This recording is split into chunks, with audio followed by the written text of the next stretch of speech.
D'accord. Alors, on est Pirkei Avot, Perek Shelishi, Mishnah, Yud Zayin. Oui, on est au milieu de la Mishnah.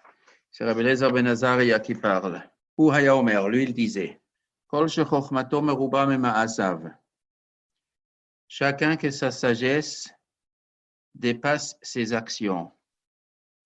Il philosophe beaucoup, il comprend beaucoup, mais dans la pratique, son comportement ne correspond pas à sa philosophie. Ça veut dire, dans la chokhma, il comprend les choses très bien, mais les actions ne suivent pas. Le mahu domé, à quoi il ressemble? Un homme qui a des bonnes théories, mais dans la pratique, il ne suit pas ses théories, ses propres théories qui sont tout à fait justes. Il a un chokhma. À quoi il ressemble l'ilan, un arbre? C'est un afaf meroubin, il a beaucoup de branches. Le shorashav muatim, mais les racines sont peu nombreuses. Le ruach ba, le vent, la tempête vient, au karto, il va le déraciner. Au ferto al panav, il va le jeter sur son visage. Ce n'est pas comme le texte dit, Vayaka arba arava, velo yirek yavo tov. V'shachen cha'arerim, bamidbar, eretz melecha, velo teshev. Aval kol shema'asav merubim mechochmato, quelqu'un qui son comportement est plus que sa chokhma, il ne comprend pas tout, mais il sait comment il faut se comporter. Il a appris comment il faut se comporter, même qu'il ne connaît pas tous les raisonnements. Le mahoudome, à quoi il ressemble? Il en a un arbre, shanafaf moitin. Ses branches sont un peu, le shorashav merubim, il a beaucoup de racines. Shafil kol aruchot shebaolam baot, même si toutes les tempêtes du monde vont venir, vont souffler contre lui, en mezizin oto mimkomo, ils ne vont pas le faire déplacer de sa place. Alors, qu'est-ce qu'il est en train de dire? Il compare l'homme à un arbre. Et cet arbre, il a des racines. Et les racines, ce sont les actions de l'homme. Les actions de l'homme enracinent l'homme. Il enracine l'arbre. Plus que les racines sont grandes, puissantes, moins une tempête peut le déraciner. C'est quoi la tempête? Une tempête des racines. Un ruach, ruchot sheba olam, un ruach. Le mot ruach, physiquement, veut dire du vent, une tempête. Mais bien sûr, le Tana, quand il parle déraciner l'homme, il s'agit bien sûr, au niveau spirituel, on parle des actions, de sa sagesse théorique, de sa sagesse pratique, et on parle déraciner, donc on parle spirituellement.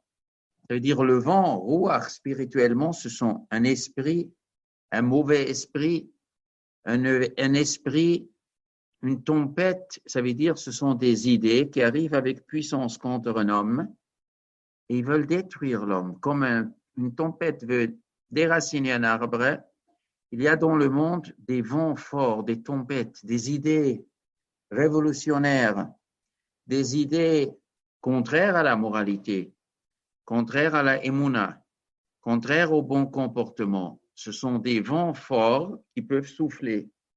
Maintenant, la question, est-ce que l'homme peut résister?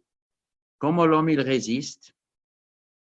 Alors, le Tane nous dit, plus que tu as des racines, plus facile c'est pour résister. Des actions. L'homme, il fait des bonnes actions.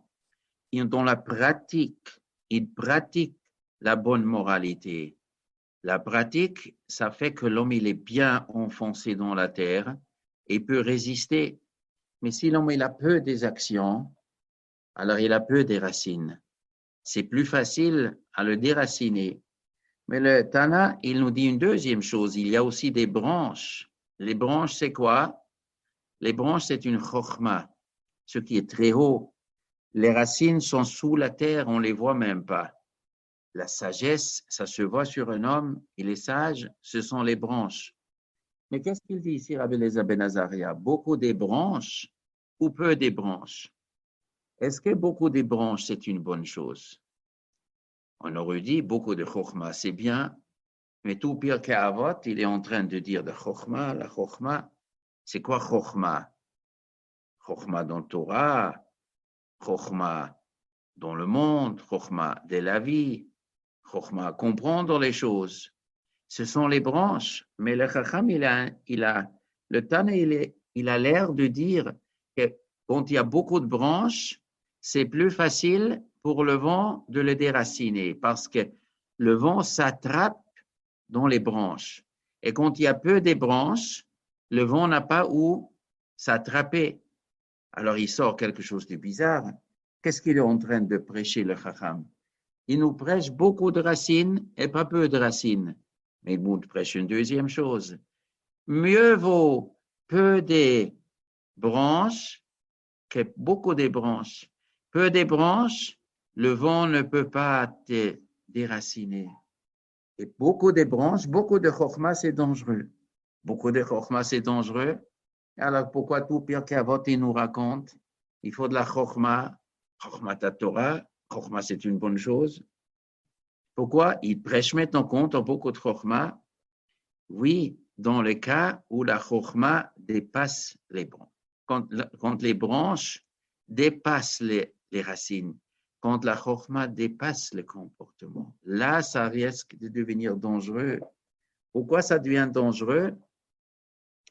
Parce que comme l'homme, il est chacham, alors il comprend peut-être mieux les accusations contre la vérité.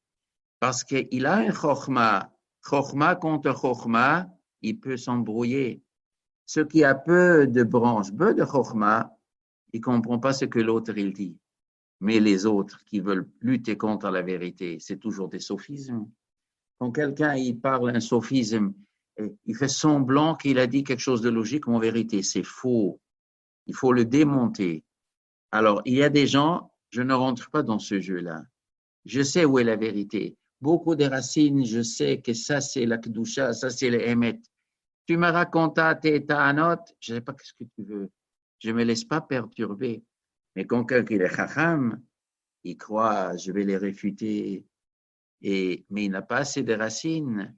Et ils vont cogner l'apicorsim, ils vont l'embrouiller. Et après, il n'a pas assez de racines, et bien il se fait rejeter. Si Rabbi Elazar ben Azariah, il a répété ça dans sa génération, c'est évidemment que dans sa génération, il a vu ça. Il a vu des gens qui, malheureusement, ils se faisaient déraciner. Ils étaient des chachamim. Ils se sont fait tuer par la tempête. À qui il faisait allusion? Sans doute à un des maîtres de la génération, Elisha ben Avouya. La Gemara nous dit sur Elisha ben Avouya qu'il était très grand dans la chokhmah. Il était équivalent à Ben Zoma, à Ben Azaï, à Rabbi Akiva. C'était un gadol ador, à côté de Rabbi Akiva, celui qui a fait l'expérience mystique. Les 4 Chachamim se sont mis d'accord de faire une expérience mystique. Il était le maître de Rabbi Meir, mais évidemment, et il est tombé. Et Rabbi Elazar ben Ezra, il s'est cassé la tête. Mais comment un de chez nous est tombé? Après, les Romains, quand ils ont fait des xérotes contre la Torah, il a aidé aux Romains. Quand les Romains, ils ont dit il faut transgresser Shabbat, sinon c'est la grave, eh bien les Juifs, qu'est-ce qu'ils ont fait? Ils ont porté à deux, ils ont pris le bout de bois, ils ont porté à deux, Shnaim, Chassou, Peturim, pour diminuer les Isurim. Qu'est-ce que lui, il a fait, l'Ishe Benovia? Il est parti chez le Goy. Il a dit, vous savez, les Juifs, ils trichent. Ils portent à deux pour diminuer l'interdiction. Demandez aux Juifs de porter tout seuls. Ils portent seuls qu'ils soient Khalel Shabbat. Il a vraiment lutté contre le judaïsme. Rabbi Elazar ben Ezra, il a dit, comment c'est arrivé à ce monsieur? Eh bien, il avait beaucoup de chokhmah. Et la Gemara nous raconte, dans son éducation, il y avait des failles. Quand il était jeune, il aimait d'étudier les livres d'Apikorsim. Il y avait plusieurs failles dans son comportement aussi. Il chantait des chansons qui n'étaient pas bien.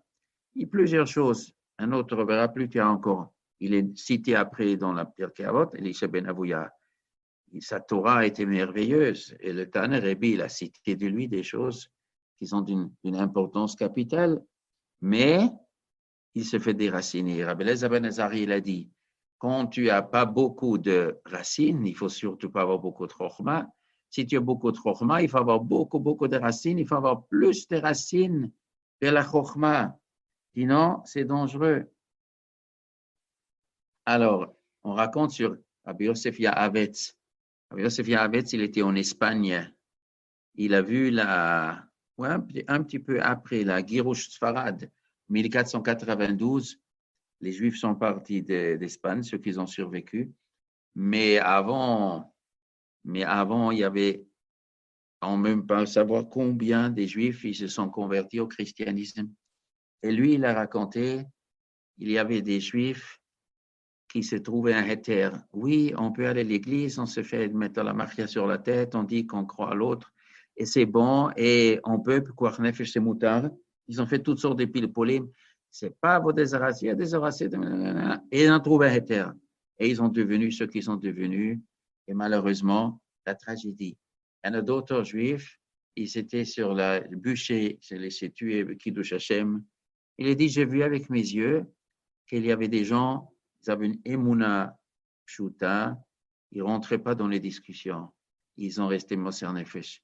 Il y avait des gens qui étaient soi-disant des sages, ils ont fait des piles polis, mais ils sont tombés. Il existe quelque chose, émouna pshuta. Et ce n'est pas la foi du, j'ai oublié comment on appelle ça. En tout cas, ce n'est pas une simple foi, c'est une foi qui est justement basée avec assez de chokhmah et encore plus des actions. Ça tient. Foi du charbonnier. Ils n'avaient pas une foi du charbonnier, ils avaient une vraie foi, mais on ne rentre pas dans les pilpolim tordus. Alors, on continue la Mishnah. Donc, Kol Shema Asaf, ce qui est plus des actions que la chokhmah, c'est un arbre qui a beaucoup de racines et peu de branches. Toutes les tempêtes du monde ne peuvent pas le déraciner. Il est comme un arbre qui est planté sur de l'eau. Il va loin des racines. Ça ne dérange pas de voir la chaleur. Ses feuilles sont fraîches. Il n'a pas peur quand il n'y a pas de pluie. Et il n'arrêtera pas de faire du fruit parce qu'il est planté al-maïm. Et ça, c'est planté al-maïm, ce sont des actions. Et ça, c'est pas seulement à l'époque de Rabbi Elazar ben Azaria. Si Rabbi l'a mis ça dans notre Mishnah, c'est pour chaque génération. Il faut savoir, même aujourd'hui, pendant la Scala, dans les derniers 2 siècles, qu'est-ce qu'il se passait en Pologne, en Allemagne, en Russie? Qu'est-ce qui se passait? Des tragédies. Et les gens, ils voulaient être des chachamim, sont tombés malheureusement. Alors, on continue. Rabbi Elazar ben Chisma Omer. Kinin upit kenida en hen goufe halachot. Tekufot vegematriot par parot la chokhmah. Kinin, c'est quoi kinin? Ken, c'est un nid d'oiseau. Nid d'oiseau, où il y a un nid d'oiseau? C'est quand un homme ou une femme sont obligés de faire un khatat enola, un metzora, qui est pauvre, il apporte 2 pigeons, un khatat enola, ou une femme qui a accouché. Alors, si elle n'est pas assez riche, elle apporte un khatat et un ola, 2 pigeons. Alors, un c'est ola, un c'est khatat. Parfois, on a dit que ce pigeon, il est khatat, c'est le ola. Et après, les pigeons, on ne sait plus lequel je fais khatat, lequel je fais ola. Alors, qu'est-ce qu'on fait? Le khatat, on ne peut pas faire ola, l'ola, on ne peut pas faire khatat. Comment on s'en sort? Alors, il y a une Mishnah. Après, quand il y en a 4, il y en a 2 khatat, 2 ola. Et ils se sont mélangés. Ou un, il s'est mélangé. Après, quand il y en a 8, et quand il y en a 16, et quand il y en a 32. Alors, il y a des Mishnah, c'est beaucoup de mathématiques. Il faut connaître le secret de puissance de mathématiques pour comprendre les Mishnayot. Calcul très compliqué. Les halachot de Nida, à l'époque de la Gemara, avant la Khumra de Rabbi Zera. Aujourd'hui, une femme qui a du sang, on fait toujours, on attend que ça s'arrête, 5 jours, et après on fait 7 jours de pureté. À l'époque de la Gemara, il y avait des fois, on faisait un peu différente. Et c'est un calcul plus compliqué, un calcul qu'on peut facilement se tromper. C'est pour ça, pour plusieurs raisons, on a arrêté de faire les calculs compliqués. Le Minatora, c'est quoi? C'est une femme qui est nida, elle est 7 jours, elle est impure. Après, il va au mikveh. À partir du 8e jusqu'au 19e, s'il va une fois, et les avaktana, si elle va 3 jours consécutifs, et les avakdola. Les avakdola, il fait 7 jours de pureté. À partir du 19e jour, elle est de nouveau nida. Maintenant, il y a des femmes, elles se sont trompées dans les calculs. Elles croyaient qu'elle est nida, mais en vérité, elle n'était pas. Mais le lendemain, elle est vue de dame. Elle a calculé le 8 jusqu'au 19e jour, un jour après. Alors, tout est trompé. Des fois, il y en a plusieurs jours. Il y a des calculs où il y a des milliers de calculs à tenir compte. Comment s'en sortir du doute? Il y a une possibilité d'attendre 7 jours de pureté et après, on s'en sort toujours. Mais la Mishnah nous fait des calculs. Une femme qui veut s'en sortir sans faire 7 jours de pureté. Comment il faut faire dans ces cas-là? Il est très compliqué. Nous, on n'a pas besoin de ça parce que de toute façon, on ne peut pas se calculer ces choses-là aujourd'hui à cause de plusieurs raisons. Pas parce qu'on ne peut pas calculer mathématiquement, pas parce que dans la méthode. Alors, en tout cas, le Tana nous dit Kine no pitrenida. Ce sont deux calculs où la mathématique joue un grand rôle. Enhen gufei halachot. C'est le corps même des halachot, de la Torah orale, de la Torah écrite, la Torah orale sont des halachot. Et quand on étudie les mathématiques et on les utilise pour Kinenu Pitrenida, on a vraiment fait la Torah. Mais Tekufot, c'est l'astronomie. Les gematriot, c'est la mathématique. Aujourd'hui, on joue gematria, une valeur numérique, mais ça, c'est une petite sous-classe. C'est pas ça, le gematria. Gematria, comme il dit le Rambam, c'est les mathématiques. Tekufot, l'astronomie, les gematriot et la mathématique, par la chokhma. C'est une parperet. Quelque chose qui accompagne la chokhma. C'est-à-dire quoi qui accompagne la chokhma? La chokhma, c'est la Torah et c'est la parperet. Il y a deux pshatim dans le Rishonim parperet. Un homme, il mange. Alors, avant de manger, il y a quelque chose, une introduction, quelque chose qui donne de l'appétit. Une entrée qui réveille l'appétit. C'est quelque chose qui réveille l'envie de connaître la Torah, la mathématique et l'astronomie sont des parpères et ça attire vers la chokhma. Un deuxième chat, c'est des desserts. Après qu'on a fait la Torah et quand après on connaît aussi les mathématiques et l'astronomie, ça donne de l'honneur au chacham. Un Talmid chacham qui connaît les chasses et poskim et en plus il connaît les mathématiques, c'est beau. Les gens ils disent, ça nous intéresse plus. Alors qui a dit ces halachot? Qui a dit cette Mishnah? C'est Rabbi Eliezer ben Chisma. Non, quand lui, il parle, il faut qu'il connaisse la chose, de quoi il parle. Alors, la Gemara nous raconte sur Rabbi Eliezer ben Chisma, que c'était un grand mathématicien. La Gemara nous raconte l'histoire de Rabbi Yeshua ben Hanania et Rabban Gamaliel. Un jour, ils voyageaient. Ils étaient sur le bateau et Rabban Gamaliel, il a apporté du pain. Et Rabbi Yeshua, il a apporté du pain et de la farine. Et ils voyageaient. Et le pain durait, je ne sais pas, quelques jours. Et les quelques jours, ils ont été terminés et Rabbi Gamaliel n'avait plus de pain, n'avait plus quoi manger. Et il dit, Rabbi Yeshua, tu as quoi manger? Il dit, oui, j'ai encore de la farine que je préparais pour faire du pain. Il a dit, mais t'es chacham, toi, tu savais que le capitaine, il va se tromper de route? Moi, on croyait que ça durait quelques jours. Il se plantait, s'est embrouillé. Comment tu savais? Tu savais qu'il va se tromper? Alors, Rabbi Yeshua, il a répondu, oui, je savais. Pourquoi? Parce que il y a une fois dans 70 ans, il y a un comète qui passe et qui perturbe les capitaines. De quel comète? Probablement, c'est le comète Halley. Le comète Halley, il passe une fois dans 76 ans. Une fois dans 76 ans. Et d'ailleurs, selon les calculs, l'année 66, c'est-à-dire 2-3 années avant la Chorban de Beth Mikdash, le comète Halley, il passait. Et Rabbi Yeshua, Kaniré connaissait le comète Halley déjà. Les Chinois, on savait déjà un petit peu avant. Rabbi Yeshua ben Hanania, il connaissait ce truc. Il dit, je savais que maintenant, quand nous voyageons, eh bien, il risque de se tromper, donc je prie de farine. Alors, Rabbi Gamliel, il dit, mais je ne comprends pas, pourquoi tu fais ce voyage? Il dit, pour la Parnassa. Il dit, mais tu es tellement chacham, tu es un astronome, et tu ne peux pas gagner ta vie autrement, tu es obligé de voyager. Alors, Rabbi Yeshua, il a répondu, mais ce que moi je connais, il y a des gens qui connaissent plus les mathématiques. Tu as deux élèves, Rabbi Eliezer ben Chisma et Rabbi Yochanan ben Gudgada, qui sont des tels mathématiciens, ils peuvent te faire le calcul combien de gouttes d'eau il y a dans la mer. Bon, c'est une façon de parler. Ça veut dire, ils sont des mathématiciens phénoménaux et ils n'ont pas quoi manger, ils crèvent de faim. Toi, Rabbi Gamliel, tu es un assis, tu es riche, mais il faut que tu saches qu'il y en a des grands chachamim et ils n'ont pas quoi manger. Ah, il a entendu ça, Rabbi Gamliel. Ça marqué quand il a terminé son voyage, il est venu, il a appelé Rabbi Elazar ben Chisma et Rabbi Yochanan ben Gudgada. Il voulait les nommer Rabbanim, comme ça ils ont une parnassa correcte. Et ils ne sont pas venus. Pourquoi ils ne sont pas venus? Alors Rabbi Gamliel s'est dit, s'ils ne viennent pas, ils ne veulent pas du kavod, ils ne veulent pas être des... Il leur a dit, mais vous croyez que je vous donne Sarara, je vous donne Avdout. Vous croyez que je vais vous nommer, vous êtes le chef et vous n'aimez pas être le chef, je vais vous rendre esclave. N'ayez pas peur. Quand un homme il est nommé sur une communauté, il est Eved. Eh bien, n'ayez pas peur de ce kavod parce que vous êtes des Avadim. En tout cas, on voit dans la Gemara que le plus grand chacham en astronomie, en mathématiques de l'époque, c'était Rabbi Elazar ben Chisma.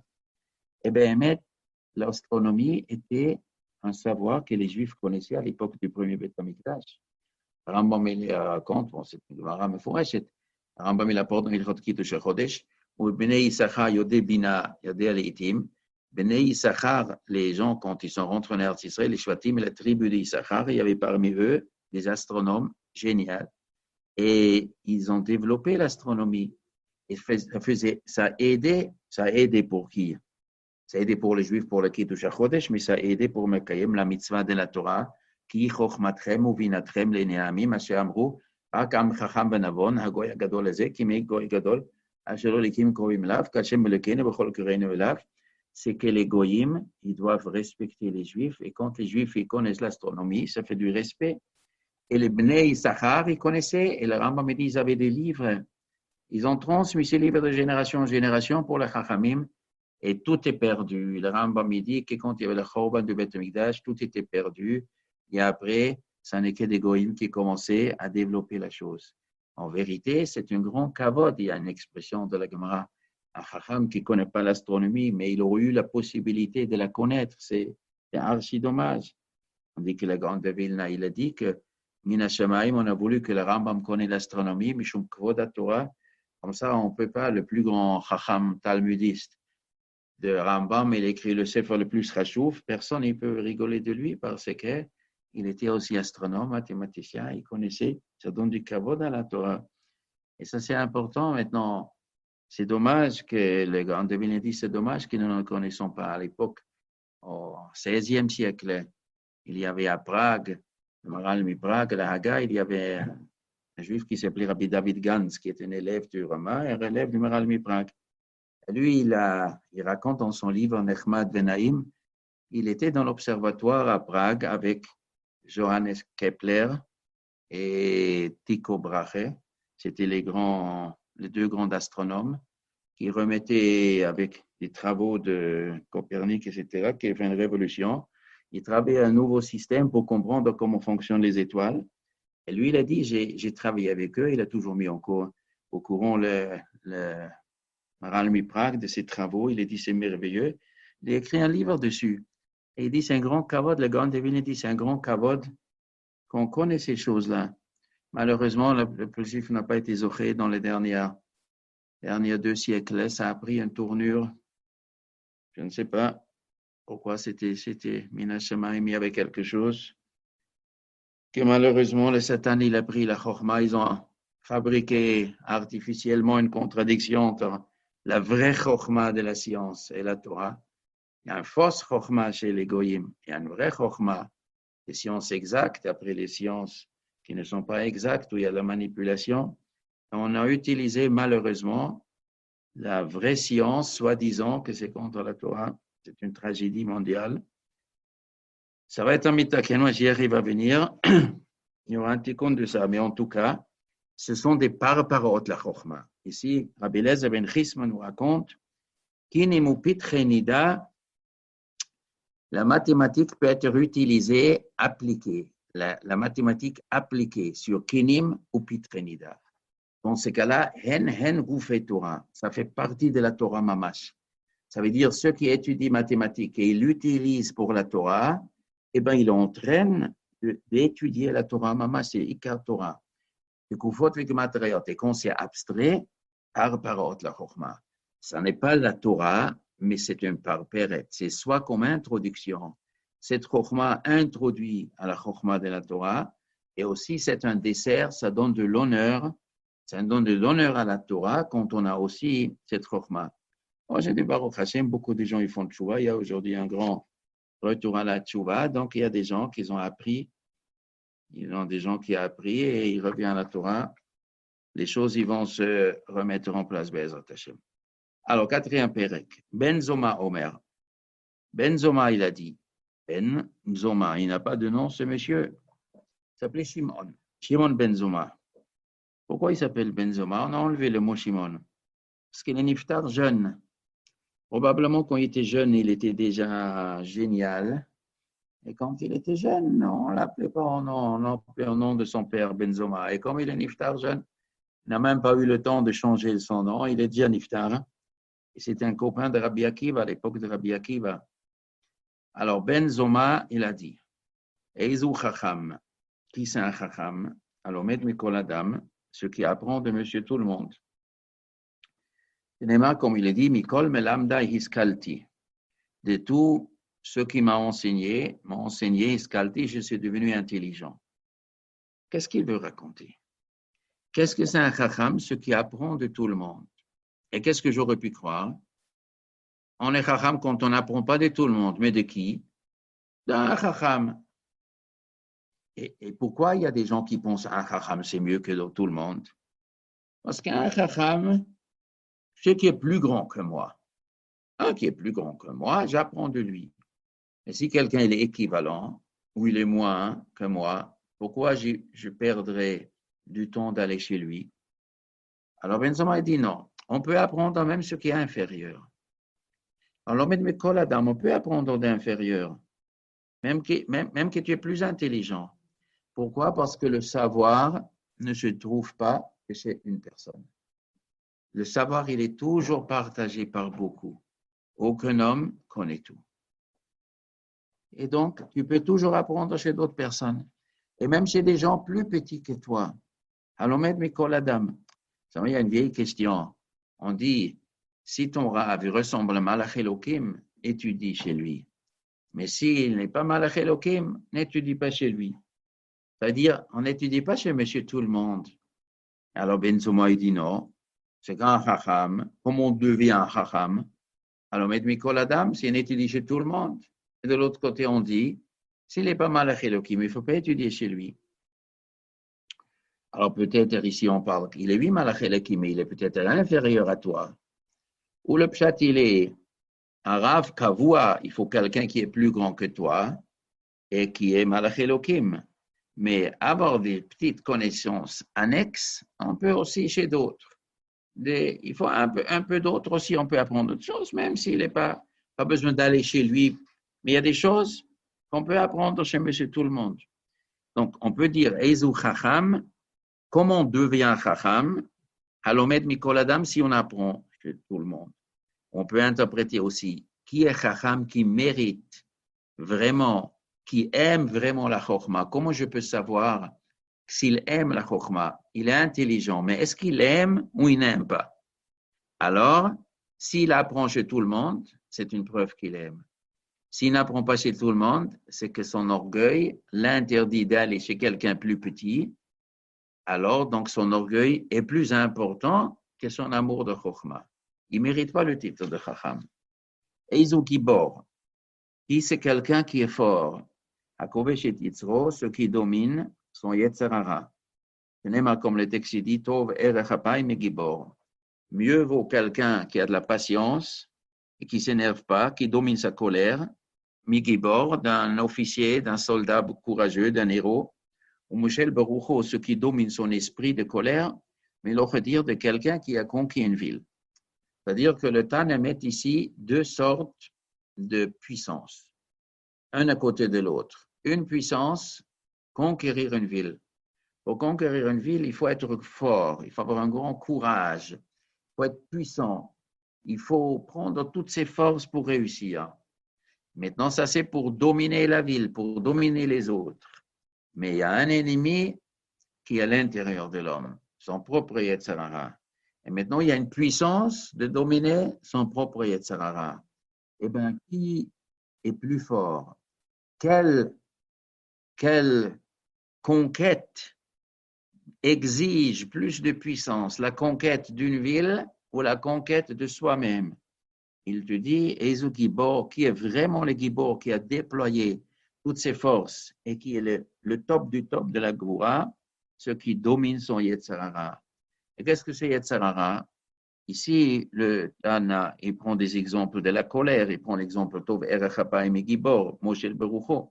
Erachapaim est de la patience, ça veut dire, il sait être gentil. Quand tu conquis une ville, on ne peut pas être trop gentil quand on conquit une ville. Alors, en tout cas, la colère, il parle, mais ce n'est pas seulement la colère. C'est tous les Yetzer Hara. Quand on a un Shalom et Yetzer Hara, il faut le dominer, apprendre à dominer. Et ça, ce sont des proverbes qu'on savait toujours, pas seulement chez les Goïms, on le savait même pas seulement chez les Juifs, même chez les Goïms, on le savait. On savait qu'un vrai Gibor, c'est Kovesh et Yitzro. Mais avec le temps, tout c'est les guerres, les héros, c'est des guerres. Aujourd'hui, il y a des films, un Fortnite, on tue ceux qui s'est tué le plus, le sport, ceux qui est le plus fort. Il y a beaucoup de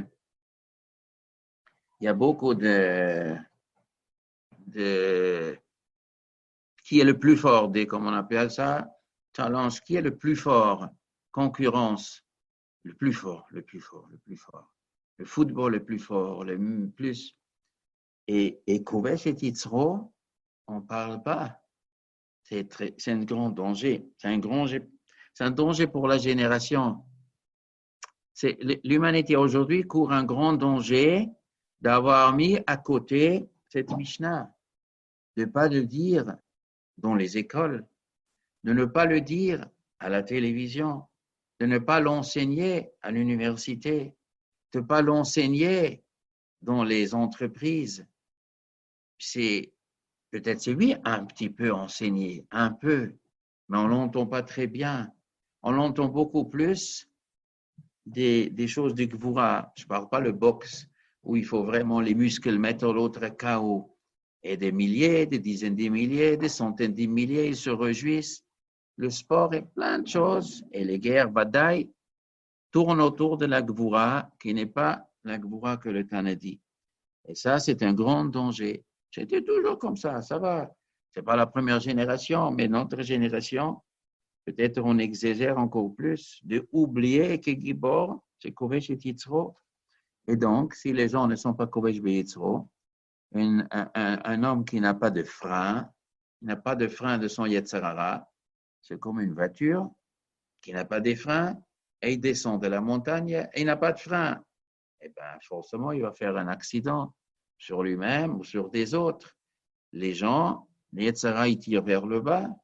Et si on n'est pas Kovesh, c'est-à-dire il s'est freiné, il a un frein, mais si les freins ne marchent pas, il ne sait même pas qu'il doit freiner. Eh bien, forcément, il va rentrer dans une catastrophe. Il va écraser des autres. Ça, c'est un grand danger aujourd'hui, le coronavirus. C'est un peu un danger, mais pas connaître la Mishnah et pas favoriser le Kovesh et Yitzro, c'est un danger, c'est un mot plus grand encore. Et Zouachir, qui c'est le riche, Asomer Bechelko, ce qui se réjouit avec sa part. Ça veut dire quoi sa part? Sa part qu'il a réussi à recevoir honnêtement. C'est sa part, pas la part de l'autre. Pas voler, mais ce qu'il a gagné honnêtement, c'est sa part Minashamaim, et il est heureux avec sa part. Il sait apprécier le salaire qu'il a gagné. Ce n'est pas comme il dit, Yegia kapecha kitochel. La fatigue de tes mains, tu manges. Ashrecha betovlach. Heureux pour toi et bien pour toi. Ça veut dire quoi? Un homme, il peut vivre sur l'argent de l'autre, sur le travail de l'autre. L'autre, il travaille et lui, il vole. Ça, c'est Yegia Kapé Acher. Il vit sur le travail de l'autre. Eh bien, David Melech, il dit Yegia Kapecha, tes mains, ils ont travaillé. Et tes mains, ils ont gagné l'argent. Ça veut dire, honnêtement, c'est l'argent que je mérite de le recevoir. Qui t'ochel, quand c'est ça que tu manges, Ashrecha, tu peux être heureux. Tu peux être heureux parce que ça t'appartient. Le tov lecha, pourquoi une double expression? Ashrecha ba'olam hazeh, heureux pour toi dans ce monde. Le tov lecha, l'olam haba. Parce que si on vole, des fois, l'olam hazeh, ça marche, mais dans l'olam haba, on est obligé de payer. Et des fois même, bon, l'olam hazeh, c'est pas bon. Un homme, il vole, et après on l'attrape, la police l'attrape, ou pour d'autres choses. On se fait embrouiller quand on vole, quand on triche. Après même, bon, l'olam hazeh, on n'a rien. Et des fois, l'olam hazeh, oui, mais dans l'olam haba, on sera obligé de payer. Mais si tu gagnes ton argent que tu mérites, là, vraiment, c'est le meilleur. Il y avait des chachamim à l'époque de l'Egmara qui ne prenaient même pas des cadeaux. On dit, sonnez matanot yichye. Ceux qui détestent les cadeaux, il vivra. C'est quoi la logique? Parce que si on aime les cadeaux, alors on aime que l'autre me donne l'argent sans que je lui donne quelque chose en contrepartie. Alors peut-être, on peut arriver au vol. Parce que le vol, c'est prendre l'argent de l'autre sans contrepartie. Et la matana aussi, sauf la différence, la matana, l'autre était d'accord. Et le vol, l'autre n'est pas d'accord. Mais entre d'accord et pas d'accord, il y a des demi-d'accords. Il y a l'art de la Torah de l'otachmod. Il ne faut pas faire pression sur quelqu'un. On peut demander un cadeau et l'autre, il donne avec tout le cœur ou il donne avec un demi-cœur. S'il ne donne pas avec un demi-cœur, que l'autre ne donne pas de bon cœur, c'est un peu du vol. Des fois, on fait pression que l'autre il donne le cadeau. Faire pression, c'est déjà la moitié du vol. Et ça, c'est l'otachmod. Donc, il y a des gens qui ne cherchent pas de cadeau. Et si on leur offre, ils refusent. C'est une grande, grande madrigade. C'est un grand route de pouvoir vivre comme ça. Pas facile de vivre comme ça, mais ceux qui vivent avec comme ça, il est éloigné du vol. C'est merveilleux, ça. יגיע כיפך כי תאכל אשריך בעולם הזה וטוב לך לעולם הבא. איזו מכובד, qui est-ce qui מכובד, qui mérite qu'on l'honore ou qui vraiment, il sait qu'est-ce que c'est l'honneur. Est un homme qui mérite de l'honneur ou il sait qu'est-ce que c'est l'honneur. Amachabed et Abriot, celui qui respecte les autres. Le fait que tu respectes les autres d'abord, tu respectes les autres te respectent. Bon, c'est donnant, c'est une vérité. Ceux qui méprisent l'autre, on les méprise aussi. Un homme qui dit pourquoi les gens me méprisent, parce que quand il tu méprises. Les gens ils parlent mal de moi, mais probablement tu parles aussi mal. Si tu respectes, on te respecte. Bon, ça c'est pas chou, mais c'est plus profond la Mishnah que ça. Ça aussi c'est vrai. Mais la Mishnah nous dit ceux qui respectent l'autre. Alors il y a deux pshatim. Le mot kavod, on peut traduire respect ou on peut traduire honneur. Je peux respecter quelqu'un, mais pas encore honorer. Le respect, c'est le début de l'honneur. C'est l'introduction de l'honneur. Je respecte parce que j'ai un certain honneur, mais pas encore au bout. On peut me chabed plus, accentuer le respect et vraiment faire valoir l'honneur de l'autre. Alors, celui qui pense vraiment que l'autre, il a des valeurs, ça veut dire, il ne regarde pas sur les faiblesses de l'autre, il regarde sur les valeurs de l'autre. Il est mechoubad. C'est une preuve que lui-même, il a des grandes valeurs. C'est quand quelqu'un n'a pas de valeurs, hasbe shalom. Quelqu'un qui évite des valeurs, il voit le manque des valeurs des autres. C'est comme ça, les gens, ils regardent sur l'autre, d'après les lunettes, qui regardent sur eux-mêmes. Quelqu'un qui pense sur lui-même qu'il n'est rien, ou bien il n'est pas grand-chose, il ne va pas la valeur chez lui, il ne développe pas les valeurs chez lui, automatiquement, il ne va pas chez les autres les valeurs, il va les défauts.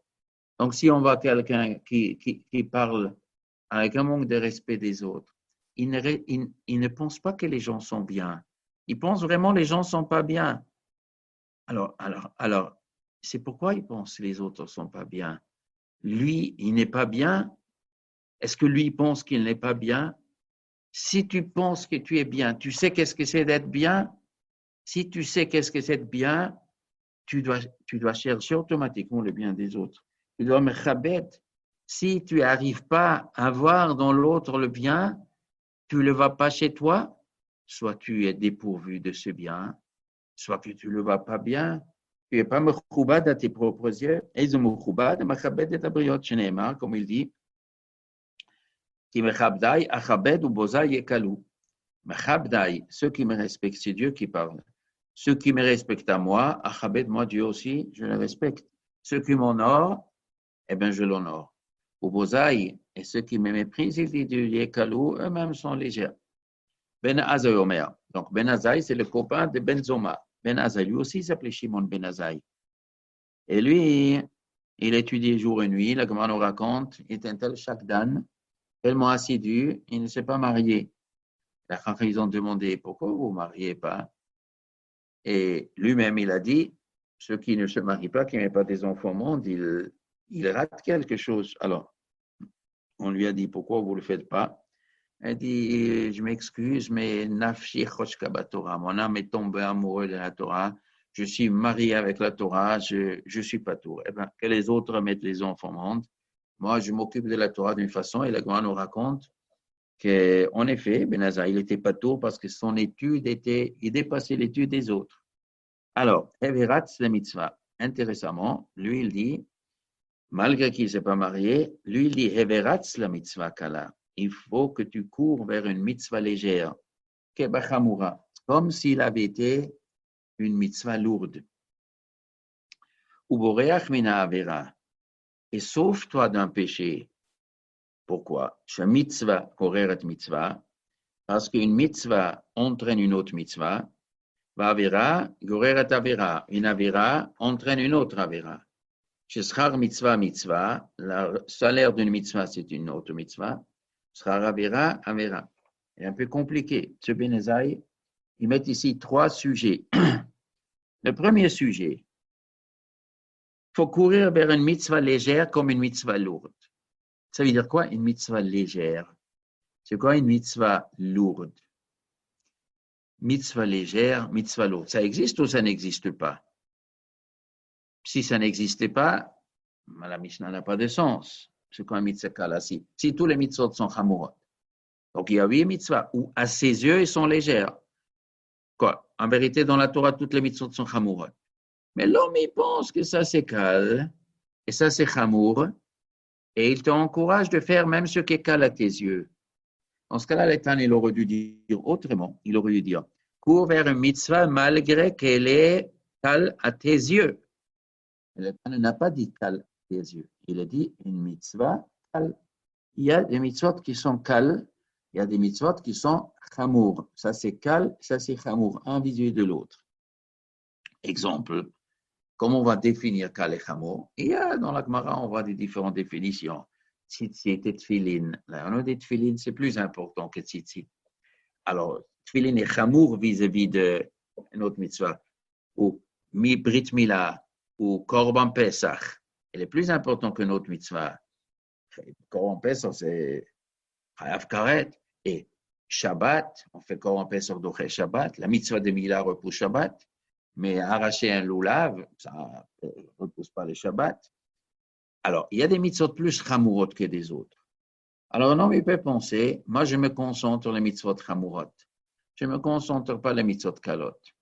Ben Azai dit, c'est une erreur. Il faut kala, kabachamura, cours vers la mitzvah kala, pas seulement si elle se présente, ne la laisse pas à côté. Cours même vers une mitzvah kala. Ou boreach min avera. Il ne dit pas, ne fais pas une avera, sauve-toi une avera. Et pourquoi je dois me sauver une avera? L'important, c'est que je ne fais pas l'avera. Pourquoi il faut se sauver de la avera? Alors, il donne une explication. Chez mitzvah goreret mitzvah. Une mitzvah entraîne une autre mitzvah. Ça veut dire quoi? Il y a un système d'entraînement. Ça veut dire même une mitzvah kala, même elle est kale vis-à-vis de chamour, mais elle tire des wagons. Tu as une locomotive avec des wagons. Alors, tu rentres dans le dernier wagon et la locomotive tire. Eh bien, tu pars avec. Il y a même une mitzvah kala, elle a un pouvoir de t'amener à des mitzvot chamourot après. Parce que chaque mitzvah, elle est liée avec les 613 mitzvot. Chaque mitzvah, elle est liée. Le fait que tu fais une mitzvah, ça te entraîne vers d'autres. Donc la kala, à la fin, elle va devenir chamoura. Tu vas faire des mitzvot chamurot. Et après, le Tana, il dit, pourquoi c'est comme ça?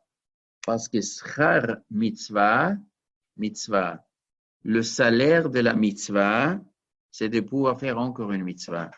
La mitzvah donne une kedusha. Et cette kedusha, c'est le salaire de la mitzvah. Il y a ici deux pshatim. Il y a plusieurs pshatim. On va dire deux pshatim. La mitzvah donne de la kedusha. Et cette kedusha, c'est un cadeau. Mais comme l'homme il est devenu plus kadosh, il a encore une fois envie de faire une mitzvah. Et l'autre pshat, il est, quand tu fais une mitzvah, tu as un goût. Tu as un goût de cette mitzvah. La mitzvah te donne un goût et tu aimes après cette mitzvah. Avant d'avoir fait une mitzvah, tu dis à quoi ça m'ajoute. Mais quand on a fait la mitzvah, on est heureux. On est heureux d'avoir fait la mitzvah. Et ce bonheur, tu dis, ah, c'est le bonheur, je vais faire encore une fois. Un homme qui, on lui donne un truc marron, noir, je ne sais pas qu'est-ce que c'est. Mangez ça. Et pourquoi je mangerai? Mangez, après juger. Il mange et c'était un super chocolat, super bien. Il dit alors donnez-moi encore un morceau. Mais il faut qu'on a goûté, on veut encore un morceau. Si tu fais même une mitzvah kala, tu vas avoir un goût dans cette mitzvah. La kedusha va rentrer le goût, donc tu voudrais faire encore une mitzvah. Donc il va t'entraîner encore une mitzvah. Donc Ben Azai il dit, cours vers la mitzvah de kala, comme si c'est chamoura, même si elle est kala, parce que la mitzvah va être gorer une autre mitzvah. Et pourquoi elle est gorer une autre mitzvah? Parce que schar mitzvah, c'est de faire encore une mitzvah, tu voudrais faire encore une mitzvah. Donc tu rentres dans un système. Une mitzvah kala, une simple geste peut ouvrir à l'homme une dynamique de mitzvot et après il en a 1000 mitzvot. Lui il fait beaucoup de mitzvot, lui il ne fait pas. Mais où est la différence? Lui il a fait une et l'autre n'en a pas fait la première. Lui il a fait une et la une a provoqué tout. Un bachour il va au Beth Midrash une journée, une heure. Il va à la yeshiva une journée et sa vie a changé. Et ça l'entraîne encore et encore, encore. Il devient religieux et tout le judaïsme, il vient. Et l'autre n'a pas fait le premier. Mitzvah kala peut entraîner tout le judaïsme. Maintenant, Ben Azai, il dit, aussi pour la Averot, il dit, Boreach mina Avera, sauve-toi la Avera. Pourquoi on a sauvé? Fais pas la Avera. Mais attends, si tu fais pas la Avera, mais peut-être un peu tu vas lui goûter. Une Avera, c'est la Avera, elle est autour un peu, elle est un peu enveloppée. Et des fois, on ne fait pas la Avera, mais on a goûté un tout petit peu. Mais ce goût-là, Avera, Gorer est Avera. Ce petit Avera, ce petit goût, il va t'amener un autre Avera, parce que ce sera Avera. Avera, le salaire de la Avera, la récompense d'une Avera. Quand un homme il vole, il vole pour avoir un salaire, et mettre de l'argent. Une fois qu'on a goûté cet argent du vol, eh ben, il est bon, voler encore une fois. Le schar d'une Avera, c'est de faire une autre Avera. Donc, Avera va être Gorer. Donc, c'est pour ça, à la première Avera, Boréach, sauve-toi. Ne te laisse pas rentrer même pas un petit peu de cette Avera. Ou Aya Omer. Lui, il disait, c'est toujours qui? C'est toujours Ben Azai. Alti baz lechol Adam. Ne sois pas baz. Baz veut dire bisayon, mépris, délaisser, ne pas considérer. Alti baz lechol Adam. Ne sois pas d'une façon méprisante lechol Adam, n'importe quel homme. Tu dis, des hommes que j'ai besoin, il faut que je les respecte. Cet homme-là, de toute façon, il peut me réimporter dans ma vie. Je peux le considérer comme un nul. Il dit non. Alti baz le choladam. Il ne faut pas prendre à la légère n'importe quel homme. Alti maflig le choldavar. Il ne considère pas comme impossible toutes les choses. Des fois, on peut avoir, ça c'est impossible. Sur chaque chose, on dit, cette situation jamais se... Très vite, il juge, cette situation ne va jamais se présenter. Non, non, non, ne sois pas si sûr. Aucun homme n'a pas un moment où Dieu lui donne, lui, une puissance. Il y a un moment où cet homme-là que tu considères il est nul, un jour, il a un pouvoir.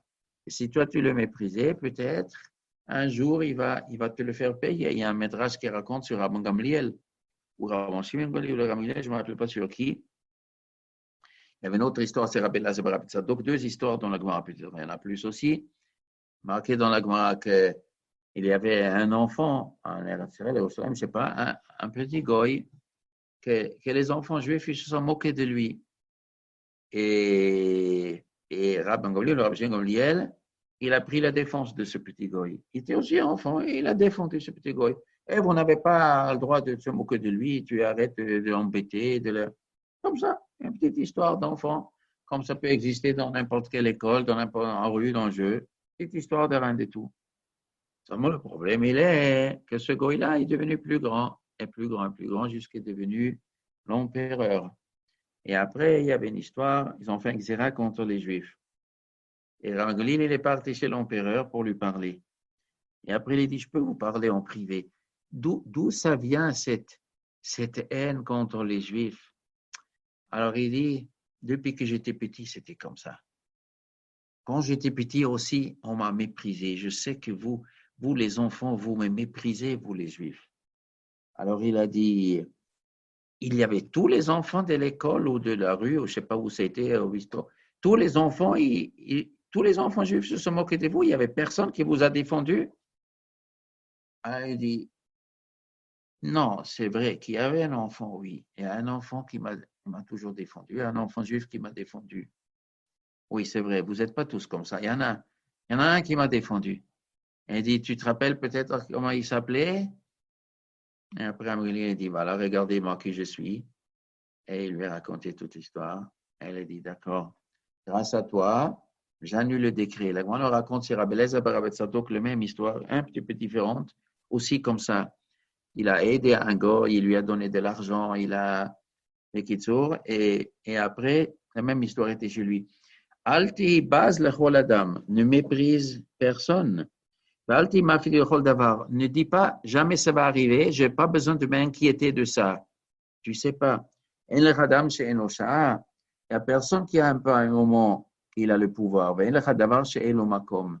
Chaque chose, il a sa place, chaque chose, il a sa justification. Le sens de la Mishnah, il est très profonde. En vérité, pour comprendre cette Mishnah, il faut connaître un autre Ma'amar de Ben Azaï. La Gemara nous dit, Ben Azaï, il était sur Ma'ale Harabait, à l'époque du Beth Amikdash. Il y avait une fois à Yom Tov, je suppose que c'était Erev Pesach. Il y avait 600 000 Juifs. Ils étaient à Yerushalayim pour faire le Korban Pesach. Probablement Pesach, peut-être c'était Sukkot, je ne sais pas. Et lui, il était à Harabait, il a vu devant lui 600 000 Juifs. Il a dit, psh, il a fait une bracha, il y a une bracha spéciale de voir 600 000 Juifs. Il dit, bénis Dieu qui a créé 600 000 personnes comme ça, et chacun il est différent de l'autre. Chacun il est différent, et chacun il a un monde. Et ils sont tous là pour me servir à moi. Ça veut dire, c'est le yesod du Rambam, Ben Azaï, le Gadol adore, et chacun il me sert quelque part. Dieu m'a donné 600 000 serviteurs. Comment 600 000 serviteurs? Alors, on va prendre un cas. Tu vas étudier la Torah. Comment tu étudies la Torah? Eh bien, il faut des lunettes. Bon, pour avoir des lunettes, il faut des ophtalmologues. Pour un ophtalmologue, il faut une université. Pour une université, il faut des gens qui construisent l'université. Pour construire une université, il faut des ouvriers. Les ouvriers, ils ont besoin des chaussures. Pour avoir de ces chaussures, il faut tuer des bêtes. Pour tuer des bêtes, il faut faire des éleveurs de bêtes. Pour les éleveurs de bêtes, ils ont besoin qu'à manger. Donc, il faut des agriculteurs. Ces agriculteurs eux-mêmes, ils ont aussi besoin des lunettes. Donc, il faut aussi des gens qui fabriquent des lunettes. À lunettes, il faut des plastiques, il faut des autres. Ok, chaque chose dans le monde, c'est comme il a besoin le monde entier. Maintenant, qu'est-ce qu'Akadosh Baruch Hu, il est mechaven au top du top? Au top du top, il se trouve le tzaddik ador, le chacham ador. Ben Azaï dit, ils sont faits pour me servir 600 000 personnes, c'est-à-dire ça m'engage beaucoup. On peut penser peut-être que Ben Azaï, à ce shalom, ça lui monte dans la tête. Tous ils sont faits pour me servir, donc en vérité les autres sont moins. Ben Azaï dit non. Oh là là, vous n'avez rien compris. Alti baz lechol adam, il dit Ben Azaï. Tu méprises personne. Personne tu méprises. Chacun de ces 600 000 personnes ici est important et il joue une grande importance. Chaque homme, il a son moment. Maintenant, il dit, il y a un moment où moi, je serai nul. Moi, je serai effacé. Et ce simple juif, il aura plus de pouvoir sur moi. Et c'est son moment. Maintenant, il y a un moment comme ça, un moment comme ça. La roue tourne. Maintenant, moi, je suis en haut et les gens me respectent beaucoup. Et demain, peut-être l'autre, il sera le chef. Moi, je suis en dessous. Un homme, il peut être on dit, je sais pas, je dis n'importe quoi, un président d'Angleterre. Non, le président d'Angleterre, c'est le président d'Angleterre. Et il a dit, non, le virus n'est pas si grave. Quelques jours après, il est à l'hôpital. Et il avait des médecins, ils ont sauvé la vie. D'un coup, ça s'est tourné. Lui, il était d'abord le chef et c'est lui qui décide qu'est-ce qu'on fait. Et quelques jours après, c'est le contraire. Ce monsieur qui est le chef, il est au lit, il ne peut plus rien faire. Il est livré, il y a des gens autour de lui. C'est lui maintenant qui décide s'en sortir. C'est lui l'aide. Un homme, il a besoin de l'autre. Il faut mépriser personne. Il ne faut jamais penser. Et Ben Azaï Dafke, il le dit. C'est Ben Azaï qui dit des choses comme ça. Rabbi Levitas Ish Yavne Omer. Rabbi Levitas, l'homme de Yavne, il dit. Mod, mod, eveshval ruach. Beaucoup, beaucoup, tu seras modeste. L'espoir de l'homme, c'est la vermine. Alors, Rabbi Levitas, c'est quoi Rabbi Levitas? Probablement, il était un Lévi, je suppose, Rabbi Lévi. Ah, pourquoi il s'appelle Tas? Rabbi Lévi, ça ne suffit pas. Tas, normalement, c'est un nom romain. Tas, toujours as, os. C'est romain, il s'est un peu romanisé. Rabbi Lévi, Tas, comme peut-être les Romains, ils ont ajouté un mot. Ish Yavne, l'homme de Yavne. C'est quoi l'homme de Yavne? Le Rav de Yavne, ou le maire de Yavne peut-être, ou le Rav de Yavne. En tout cas, c'est un des Chacham, c'est un des Chachméador. Yavne, c'est la ville qui a eu la chance d'accueillir les Chachmé Israël quand on les a chassés d'Yerushalayim, quand les Romains, ils ont fait les Pécorsim, ils ont fait la fête à Yerushalayim, ils ont chassé les Chachmé Israël. Alors, il fallait se réunir quelque part. Ils cherchaient un endroit. Et Yavne est devenu le srout de recevoir les Juifs. Après, ils étaient chassés de Yavne, ils ont parti à Shofram. Après, ils étaient Shofr et Shofiam, ils sont revenus à Yavne. Il y avait des allers-retours. Yavne, pourquoi Yavne? Qu'est-ce qu'il y avait de spécial? La ville était zoché d'accueillir la Torah. Pourquoi? Mistama, les gens de la ville, ils aidaient. Peut-être ils aidaient à accueillir les Chachamim chez eux, d'être financièrement. Ils ont protégé devant qu'on ne leur fait pas de mal. Mais une ville qui accueille les Chachamim, il y a bien un homme derrière qui organise ça, qui a influencé les gens. C'est-à-dire, lui était ou le Rav ou le président de la communauté, Ish Yavne, et ce Rabbi Levita, c'était l'homme de Yavne. C'était l'homme que la Ashgacha a choisi de sauver la Torah, de sauver le Sanhedrin, de donner une possibilité aux Chachamim de se réunir dans cette Dor Shel Shmat, dans cette génération de pire de persécution, quand est l'histoire de Yavne. Eh bien, si lui, c'était l'homme de Yavne, il a influencé les gens de la ville, nous allons accueillir les Chachamim. Et quelle était la qualité de cet homme-là? La qualité, quel était le proverbe sur quoi il travaillait? Me'od, eveshval ruach. La modestie. Ça c'était son message. Soyez très, très modeste. Il y a des fois des gens qui sont orgueilleux.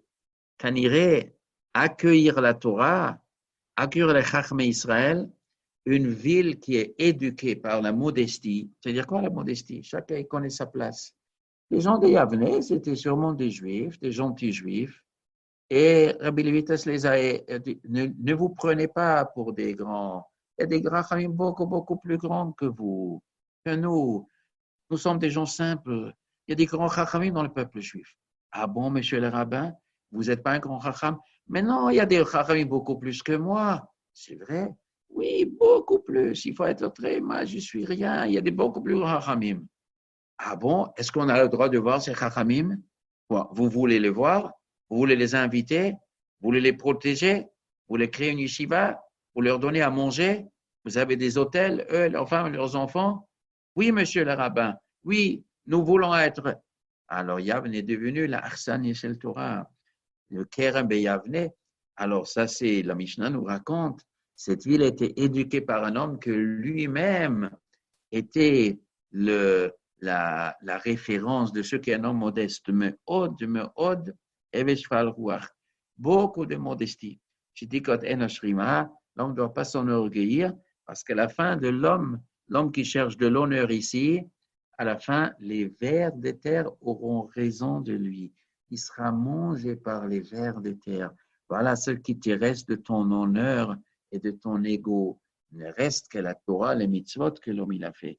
Le kvod à Torah et la ruchaniyut, s'attacher à Hashem, ça rentre dans la neshama, ça monte au ciel. Mais tout le reste sera mangé par les vers. Et ça, c'était le message que l'homme de Yavne a transmis aux gens de sa ville et pour tout le clan d'Israël. À demain, Bezrat Hashem, à 5 heures.